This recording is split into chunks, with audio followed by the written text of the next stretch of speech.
नमस्ते, थर्ड आई में आपका स्वागत है। आज थोड़ी बात कर ली जाए कि क्या अब मोदी जी उतनी पकड़ वाले, उतनी ताकत वाले, उतना मोदी है तो मुमकिन है, ये सारी चीज़ करने में अब सक्षम रह गए हैं। क्योंकि हाल के दिनों के घटनाक्रम को अगर आप देखिए और ख़ास करके 2024 के लोकसभा इलेक्शन के बाद, तो ये साफ दिखाई दे रहा है कि मोदी जी की पकड़ अब धीरे धीरे ढीली होती जा रही है। अगर इसकी शुरुआत करें तो आप आरएसएस के ही बयान देख लीजिए। आरएसएस में जो एक समय मोदी जी बिल्कुल आरएसएस को अपनी जेब में रखते थे, आरएसएस की बोलने की हिम्मत नहीं थी। इलेक्शन ख़त्म हुआ, आरएसएस तरह तरह से नसीहत रोज़ इनको देने लगी है कि कम बोलिए, ऐसे मत बोलिए, वैसे बोलिए। काफ़ी नसीहतें मोदी जी को दी जा रही हैं। और एक तरह से नड्डा जी ने जो कहा था कि मुझे आरएसएस की ज़रूरत नहीं, बीजेपी, वो सब बात वापस खानी पड़ रही है और एक तरह से फॉल इन लाइन होना पड़ रहा है। अब ये कुछ चीज़ें ऐसी हैं जिसको आप ये देखेंगे कि ये बीजेपी का नीचे की तरफ बीजेपी जा रही है, मोदी जी कितने रिस्पॉन्सिबल हैं, बीजेपी का क्या रुख है, इत्यादि इत्यादि।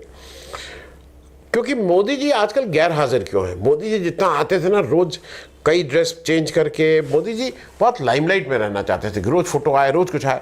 आजकल आप मोदी जी को उतना एक्टिव देख रहे हैं, उसके कई कारण हैं। एक तो पॉलिटिकली वो कमज़ोर हो गए, इसमें कोई दो राय नहीं है। जब से 240 सीटें आई हैं, जब से पूर्ण बहुमत नहीं आया है, तब से वो मोदी जी को शायद वो झटका लग गया है कि मेरा बहुमत नहीं है। संसद को जिस तरह से चला रहे हैं, जिस तरह से उन्होंने शुरू में संसद में आए तो उनको लगा कि मैं एग्रेसिव रहूंगा और कुछ इतने एग्रेशन के साथ बात करूंगा कि सब लोग ध्वस्त हो जाएंगे। उसमें उन्होंने बाल बुद्धि और क्या क्या कहा और उसमें बिल्कुल वो मामला उल्टा पड़ गया। उल्टा ही नहीं पड़ गया, जिस तरह से उनके भाषण में लगातार व्यवधान पूरे भाषण के दौरान रहा, वो भी मुश्किल चीज़ थी मोदी जी को पचाना। और एक कई इंडिकेशन दिख रहे हैं सामने कि पॉलिटिकली कहाँ कहाँ कमज़ोर हुए हैं। ये जो लोकसभा थी, इसका सत्र 12 तारीख को ख़त्म होना था। आपने जल्दी से फ्राइडे को ही 9 तारीख को शाम को ही आनन फानन में इस सत्र को ख़त्म कर दिया, क्योंकि डर आपको दो चीज़ों का लग गया था जो बिल्कुल स्पष्ट है कि एक जो अविश्वास प्रस्ताव आ रहा था धनखड़ जी के अगेंस्ट राज्यसभा में, और दूसरा हिंडनबर्ग की रिपोर्ट आ रही थी। तो आप उसको फेस करने के बजाय आपने ज़्यादा आसान रास्ता ये समझा कि इससे भाग लो। दूसरा ये लग रहा है कि अगर मतलब मेरे पास कोई वो नहीं है, लेकिन मैं तो जो फोटो कभी निकल रही है उससे अपना आकलन कर रहा हूँ, मोदी जी को शायद फिजिकली भी थोड़ी दिक्कत हो गई है। मतलब एक एज होती है, आप स्वास्थ्य बिल्कुल ठीक होने के बाद भी एक एजिंग फैक्टर होता है। मोदी जी पहले अगर आप देखिए तो मोदी जी पहले गाड़ी में आगे बैठते थे और लाइट लगा के बिल्कुल चमकते हुए रहते थे। अब मोदी जी पहली सीट पे बैठना बंद कर दिए हैं। मोदी जी अब सेकंड सीट पे, मतलब सेकंड रो में बैठते हैं, नंबर 1।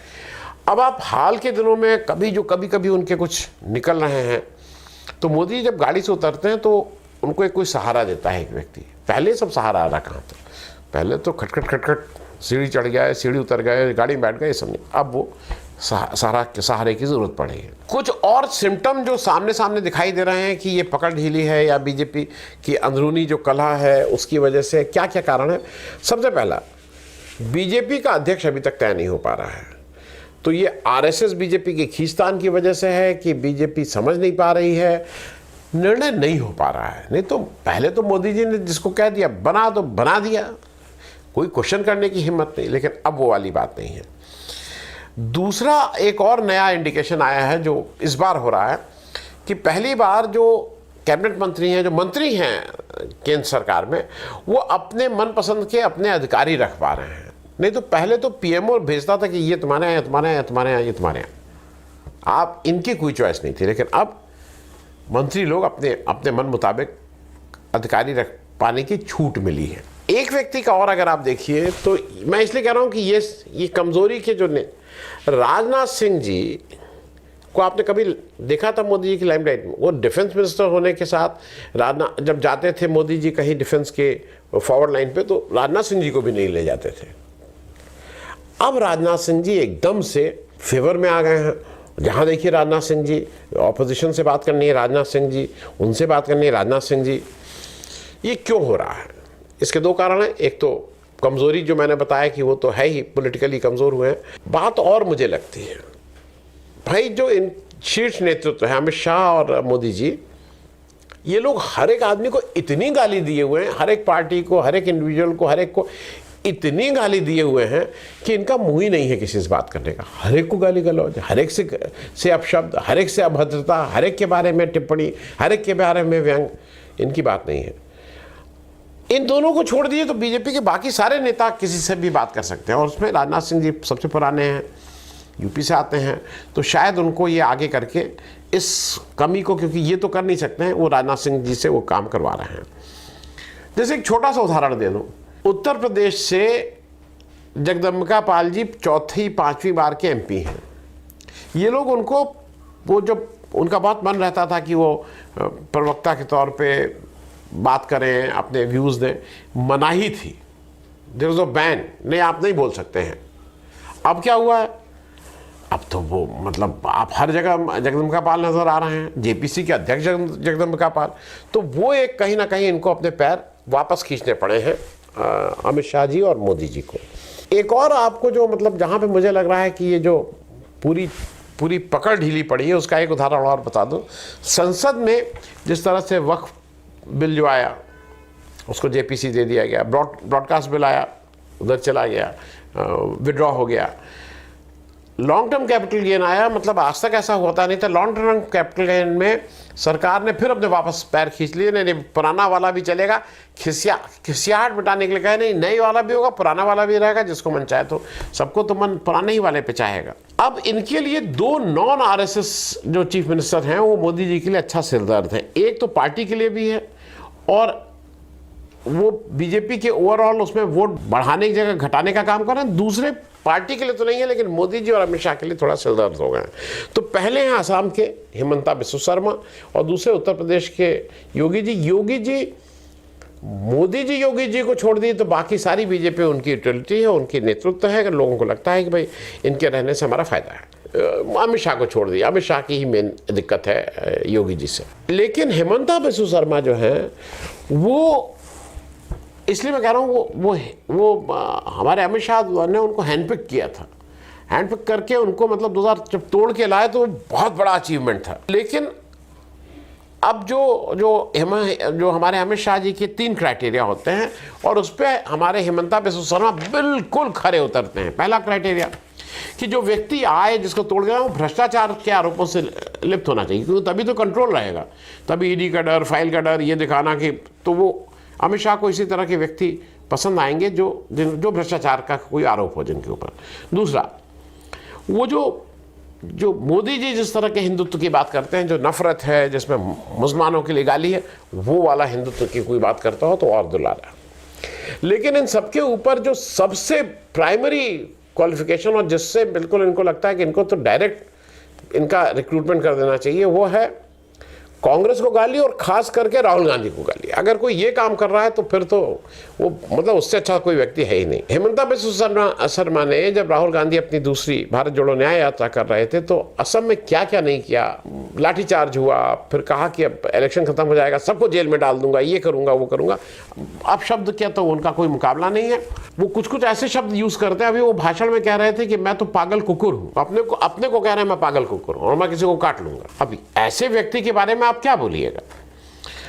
असम के पुराने नेता, असम में बहुत से लोग जो इनके साथ गए थे, और खास करके जो ज़्यादा मेरे ख्याल में बीजेपी के लिए चिंता वाली बात है कि जैसे एक बहुत से नेता बीजेपी से छोड़ के कांग्रेस की तरफ जा रहे हैं। एक अशोक शर्मा, वो पिछले चुनाव में जो 16 से 21 तक वो नलबारी से विधानसभा के सदस्य थे, आरएसएस का बैकग्राउंड है। इस बार उनका टिकट काट दिया गया था क्योंकि कांग्रेस से आए हुए एक बरुआ जी को वहाँ से टिकट दिया गया। तो कांग्रेस आज की तारीख में जो आप असंतोष है हर बीजेपी में, उसमें उसका एक बड़ा कारण कांग्रेस से आए हुए लोग भी हैं। तो तवज्जो उनको दी गई, इनका टिकट काट दिया गया। अब वो अभी कल परसों में कांग्रेस में शामिल हुए हैं, और उनका जब टिकट काटा गया था तो कांग्रेस से आए हुए जयंत बरुआ को टिकट दिया गया था। अब वो मंत्री भी बन गए हैं जयंत बरुआ जी हिमंता बिस्वा शर्मा में, और उनके पास भी वही सब क्वालिफिकेशन है। कांग्रेस को गाली, उनको गाली, क्योंकि प्रूव करना है ना कि मैं ज़्यादा आपका भक्त हूँ, मैं आपके प्रति मेरी ज़्यादा वफादारी है। अब छोड़ने का कारण ये जो अशोक शर्मा जी कह रहे हैं कि बीजेपी में बहुत से लोग उनके विरुद्ध षड्यंत्र करते थे, उनका ये भी कहना है कि अब मूल्यों का कोई मतलब नहीं रह गया, हम लोग को सैलरी मिलती है थी, अब पेंशन मिलती है, कोई दिक्कत नहीं है, लेकिन जिस तरह का पैसा कमाना ही अब मुख्य काम हो गया है वो मुश्किल है। और फिर उन्होंने सांप्रदायिकता पर भी बात की। उन्होंने कहा मैं बीजेपी में हूँ, आरएसएस में था, मैंने हिंदुत्व के लिए काम किया पर नफरत फैलाने का काम कभी नहीं किया। और उन्होंने कहा कि अब समाज को बांटने का काम केवल हिंदू हिंदू हिंदू सुबह से शाम तक बीजेपी कर रही है, और इससे मैं बीजेपी छोड़ के अब मैं कांग्रेस में आ गए हैं। वो एक खुमताई के एमएलए हैं, वो बीजेपी के हैं, और उनका कहना है कि हार का मुख्य कारण बीजेपी का जो एग्रेसिव कैंपेन और जो हेमंता बिस्वा शर्मा की भाषा है वो एक बड़ा कारण है इनके हार का। तो असम में तो ये चल रहा है, जिसको हेमंता बिस्वा शर्मा चाहते थे कि मोदी जी के बाद हिंदू जो मतलब हिंदू हृदय सम्राट की पदवी उनको आए, लेकिन अब सबसे टफ कंपटीशन है अमित शाह जी के लिए, सबसे मुश्किल काम है योगी जी को उत्तर प्रदेश की राजनीति से हटाना, चीफ मिनिस्टरशिप से। बहुत मन है हटाने का, हटा नहीं पा रहे हैं, मतलब हटाने की कोशिश की है, लेकिन भाई जब आप ही ने टिकट बांटे, आप ही ने सब कुछ इलेक्शन लड़ाया, तो योगी जी की कौन सी गलती। अब ये कहा जा रहा है कि जो 10 विधानसभा चुनाव आ रहे हैं बाई इलेक्शन उत्तर प्रदेश में, उसमें योगी जी को फंसाया जाएगा और उसमें वो हटेंगे। मैं थोड़ा आपसे ये बता दूं कि जो बार बार 10 चुनाव की बात हो रही है, एक तो इस चुनाव के परिणाम से न विपक्ष पे कोई असर पड़ेगा, न रूलिंग पार्टी पे पड़ेगा। अगर 10 चुनाव भी बीजेपी जीत जाती है तो कोई दिक्कत वो नहीं है, अगर 10 चुनाव हार भी जाती है तो उनकी सरकार पे कोई खतरा नहीं है। मैं जल्दी से एक बार आपसे इनकी इन सीटों की बात कर लूँ। इसमें से 5 सीटें ऐसी हैं जो समाजवादी पार्टी के जहाँ से विधायक रहे हैं, उसमें से 4 लोग विधायक से एमपी बन गए, और एक इरफान सोलंकी जो हैं उनको सजा हो गई और डिस्क्वालीफाई हो गए हैं। तो सीसा मऊ से, कानपुर में सीसा मऊ से वो एमएलए हैं, और उस सीट वो अब फिर से चुनाव होने की बात हो रही है। मैं सीसा मऊ से ही शुरू करता हूँ। सीसा मऊ में इरफान मलिक को एज समाजवादी पार्टी कैंडिडेट 50% से ऊपर वोट मिले थे, तो 50% से ऊपर वोट है। बहुत आसान चीज़ नहीं है कि वो तुरंत आ जाए।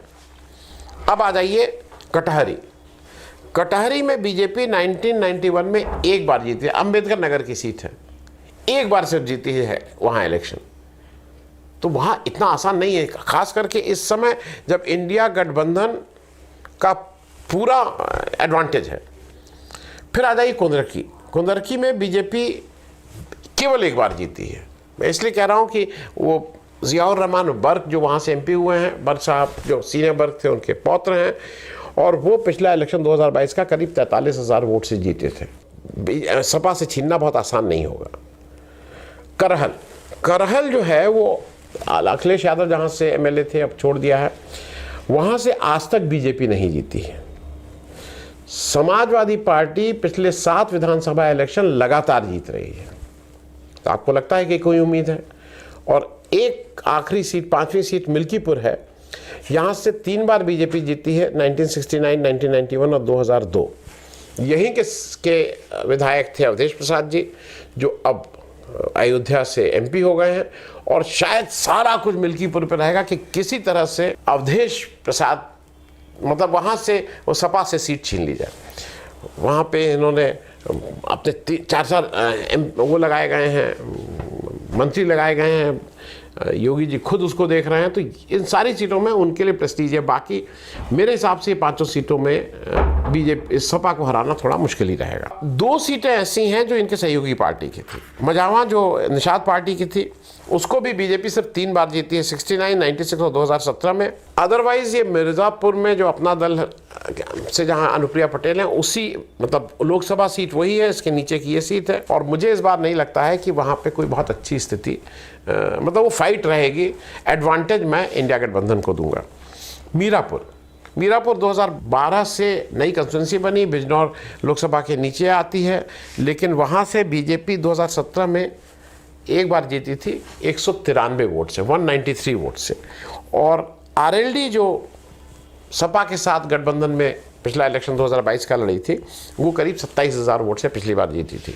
मीरापुर का मेन यह है कि वहाँ जाट और मुस्लिम अगर मिल जा रहे हैं तो फिर इनको हराना मुश्किल हो जाएगा, तो वो देखने वाली बात होगी। और 3 सीटें जो पूरी तरह से जो बीजेपी जहाँ से जीती थी उसमें भी अगर ये इसको रिटेन कर लेते हैं तो वो थोड़ा चमत्कार ही रहेगा।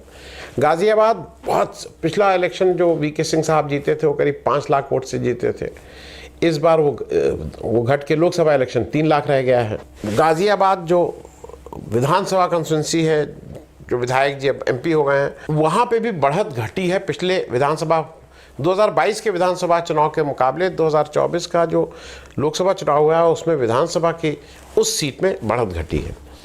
खैर में केवल 1000 वोट, जो बीजेपी के विधायक की सीट है, जो अब जहाँ बाई इलेक्शन है वहाँ 1000 वोट से ही बीजेपी जीती है।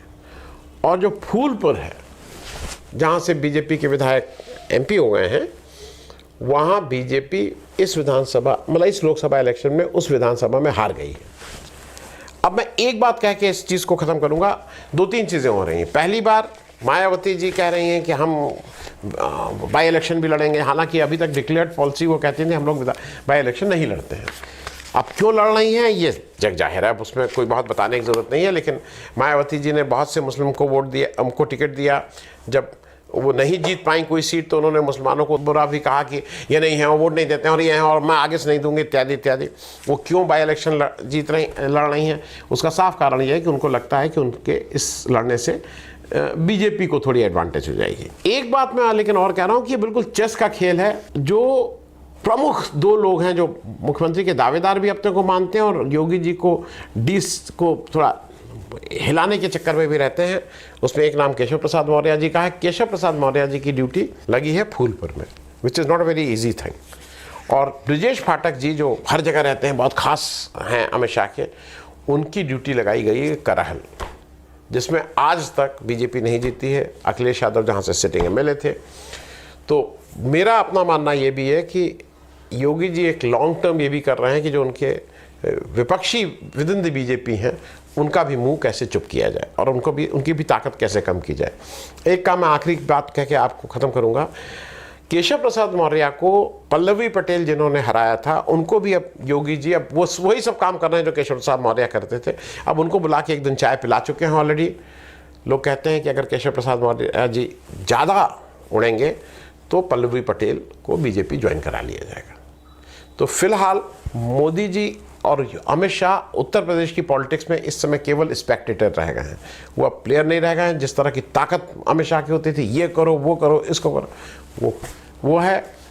योगी जी को थोड़ी फ्रीडम मिली है, वो साफ साफ दिख रहा है, जिस तरह से उत्साहित हैं, जिस तरह से निर्णय ले रहे हैं। लेकिन बीजेपी की इंटरनल पॉलिटिक्स, आप कुछ भी कहिए, नुकसान तो पार्टी का ही हो रहा है। थैंक यू सो मच, धन्यवाद।